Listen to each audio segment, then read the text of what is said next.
Hello po everyone! Welcome at welcome back dito sa aking munting kusina.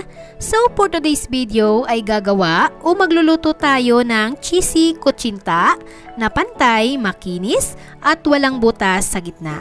So alamin kung paano ito gawin dahil pwede mo itong gawing pang negosyo o pagkakitaan. Samahan niyo ako sa pagluluto. So tara, simulan na natin. Ito yung mga ingredients na ating gagamitin. Una, mayroon po tayong 1 cup cassava flour, 1 cup brown or washed sugar, 1 cup all-purpose flour, at maglalagay po tayo ng 1 tablespoon lye water. Ito po yung magpapakunat sa ating kutsinta.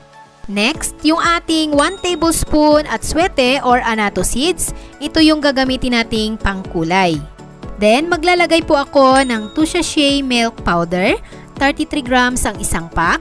Any brand naman po pwede nyong gamitin. At ang pinakahuli, yung ating 3 cups water. Una, lagyan po natin ng 1/4 cup na mainit na tubig yung ating atsuete para lumabas ang kulay. And then, mix lang po natin. Then, set aside muna natin to. Next, gawin na natin ang mixture ng ating kutsinta. Ilagay na po natin ang 3 cups water sa ating mixing bowl. Then, yung ating 1 cup brown sugar. At haluin lang po natin to hanggang matunaw yung ating asukal.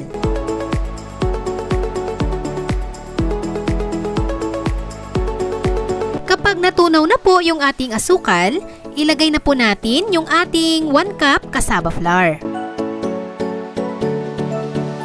Then, haluin lang po natin. Hindi po natin pinagsabay-sabay ang paglagay ng mga dry ingredients para hindi po tayo mahirapan sa paghahalo.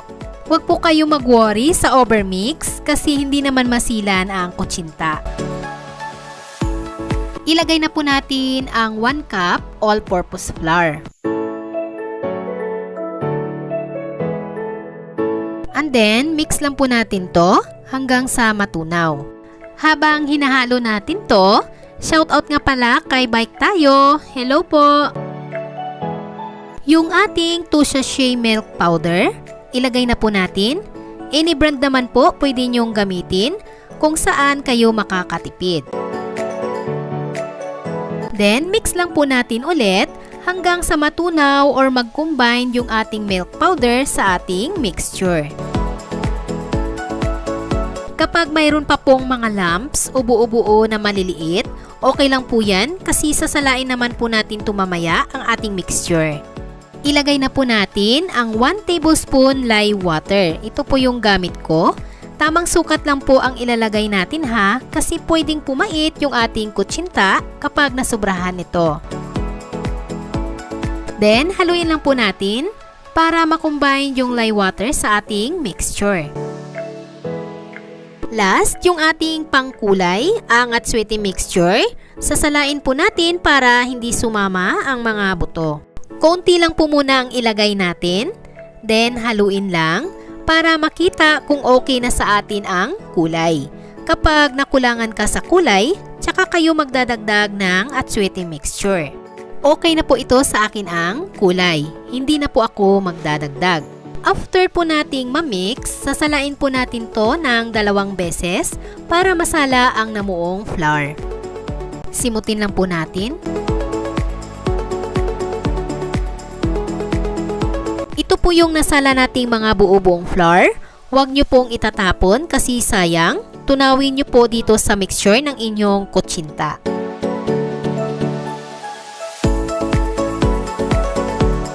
Sa pangalawang sala po natin, dito ko ilagay sa pitchel para mas mabilis nating mailagay or ibuhos sa ating mga molders mamaya. Tapos na po nating magawa ang ating kutsinta mixture. So magpakulo na tayo ng tubig sa ating steamer. Konti lang po ang nilagay kong tubig, wala pa ata ito sa 1/4 ng aking steamer. Set aside muna natin to. Next step, magigrease na tayo ng mga puto molders. Large size po ang gagamitin kong puto molders. At cooking oil ang gagamitin kong pang-grease sa ating mga molders. Huwag lang po kayong gumamit ng used oil ha. Pwede rin po kayong gumamit ng vegetable shortening, lard, butter, or margarine. Sa pag-grease po ng mga puto molders, kailangan lightly grease lang para hindi naman sobrang ma-oil ang gilid ng inyong kutsintang gagawin. Kaya ginigrease natin yung ating mga molders para mabilis natin ma-unmold yung ating kutsinta. Habang nagigrease po tayo dito mga kawais, kung hindi ka pa nakapag-subscribe sa aking channel, mag-subscribe ka na.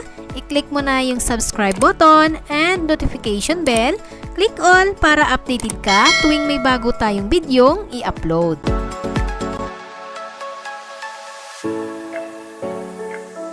After po natin mag-grease, always remember po, bago kayo maglagay sa puto molders, hahaluin nyo po muna ang inyong kutsinta mixture. Kasi kapag nakatambay or nakatenga yung ating mixture, ang flour niya is nagsisettle or napupunta sa ilalim. So, ilagay na po natin ang kutsinta mixture sa ating mga molders.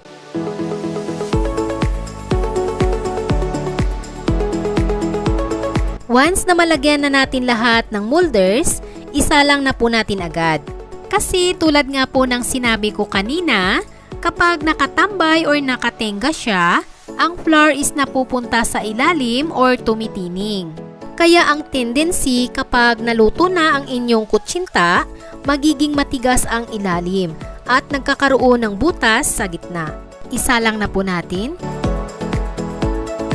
Dapat kumukulo na yung ating tubig bago natin ilagay ang steaming rack.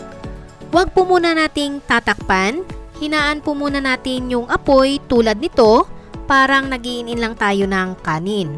Kapag nahinaan na natin yung apoy, tsaka natin tatakpan. Balutin po natin ng malinis na tela ang takip ng ating steamer para ma-absorb ang moisture at hindi matuluan or mapunta sa ating kutsinta. So, steam po natin ito ng 25 minutes in low fire. After 25 minutes, ayan na yung ating kutsinta. I-toothpick check lang po natin para makasure tayo na luto na. So, ayan, wala na pong basang mixture. Luto na po yung ating kutsinta. Kunin na po natin. Ayan, nakagawa po tayo ng 28 pieces large size na kutsinta. Palamigin po muna natin to bago natin ilagay sa mga nais nating lagayan. So, malamig na po yung ating kutsinta. Dito natin ilagay sa plastic bilao. Nilagyan ko lang ng aluminum foil. Gagamit po ako ng toothpick. Ikot lang natin dito sa molder para mabilis natin ma-unmold yung ating kutsinta. Ang size po ng plastic bilao na ginamit ko ay 12 inches. Ayan, mabilis lang i-unmold. Sa mga nais pong subukan lutuin yung kutsinta, ilalagay ko na lang po sa ating description box ang complete list na mga ingredients at magkano natin ito pwede ibenta. At sa mga hindi pa po nakakaalam kung saan makikita ang ating description box, i-click nyo po yan.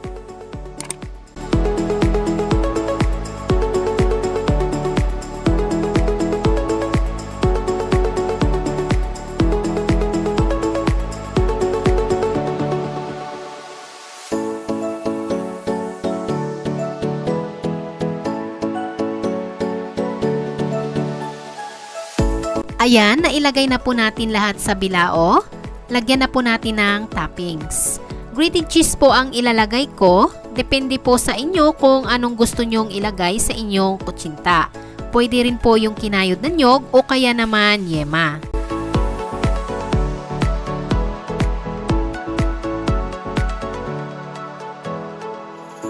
Ito na po yung ating finished product na cheesy kutsinta sa bilao na perfect rin panghanda sa anumang okasyon at pwede nating gawing pang negosyo o pagkakitaan. So, tikman na po natin. Sana po masubukan yung gawin o lutuin yung ating kutsinta with powdered milk. Nakadepende na po sa inyo ang dami ng grated cheese. Siyempre, mas maraming cheese, mas cheesy, mas masarap. So, ayan po yung texture ng ating kutsinta. Kain po tayo mga kawais! Masarap po, malambot, chewy at nagbigay linamnam yung milk powder na nilagay natin.